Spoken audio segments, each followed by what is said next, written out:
Muy buenas noches, bienvenidos a la hora clave. Buenas noches, Martín. Buenas noches, Manuel. ¿Qué son los movimientos sociales? Bueno, y vamos a ver también cuáles fueron los pioneros, los primeros de la historia.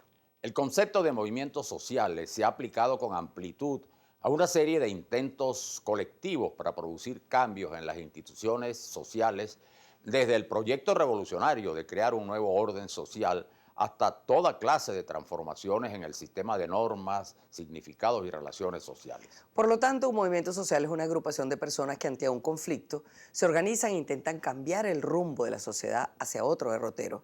Este cambio puede ser propuesto mediante un cambio total del sistema con una revolución o mediante reformas para solucionar problemas menores. Un movimiento social surge cuando una parte de la población, una clase social o una agrupación de personas intenta resolver una situación provocando un cambio social. Es claro que los conflictos sociales se dan siempre en torno a la conservación o conquista del poder. En términos muy sencillos, los movimientos sociales son movilizaciones populares que se realizan en torno a reivindicaciones o a peleas por derechos, es decir, que tienen un origen reivindicativo. Un ejemplo muy concreto y relativamente reciente de un movimiento social fue la lucha por los derechos civiles y políticos que encabezó Martin Luther King en los Estados Unidos a partir de los años 50 y hasta los años 80, que planteaba la igualdad de derechos de los ciudadanos afrodescendientes y con la población blanca estadounidense. Ese es un típico ejemplo de un movimiento social.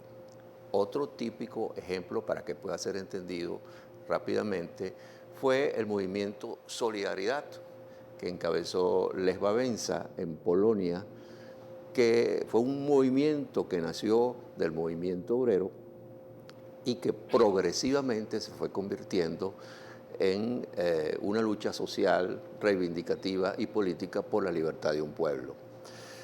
Los movimientos sociales son tan antiguos como la lucha por los derechos y las reivindicaciones que han tenido los pueblos. Sin exagerar, pudiera decirse que Espartaco en la Roma imperial encabezó un movimiento social que luchaba por la libertad de un segmento que había sido explotado y expoliado por ese imperio.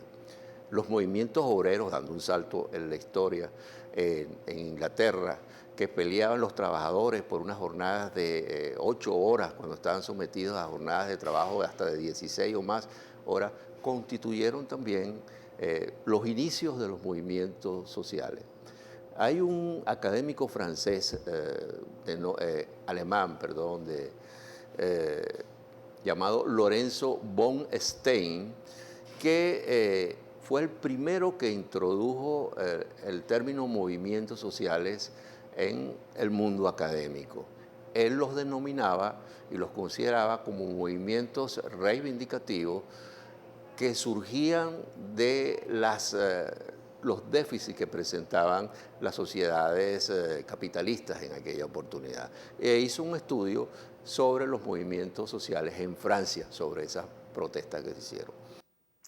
La historia de los movimientos sociales, tradicionalmente centrada en el movimiento obrero del siglo XIX, se amplió en el siglo XX con la consideración de los movimientos sociales del pasado y con la atención al surgimiento de otras reivindicaciones. Esas reivindicaciones han dado origen a movilizaciones sociales de envergadura: feminismo, pacifismo, ecologismo, movimientos por los derechos civiles en Estados Unidos, movimientos antiglobalización o alternomundialistas, entre otros.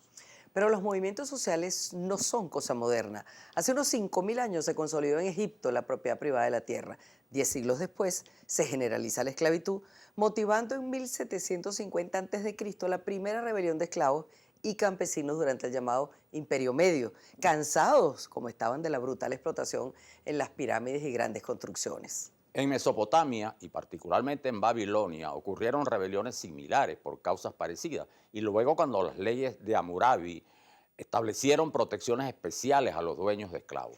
En Fenicia los esclavos trabajaban como galiotes en los barcos y los encadenaban a bordo por temor a rebeliones.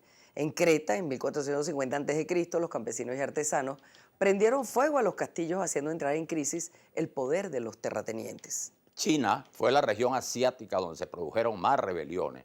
Algunas, como la del año 18 a.C., se prolongó por más de 5 años y la del año 184 produjo 15 años de combates ininterrumpidos. El Imperio Romano vio desarrollarse al menos 7 insurrecciones armadas de esclavos en las colonias del Mediterráneo, donde se asentaba gran parte del poder militar del imperio.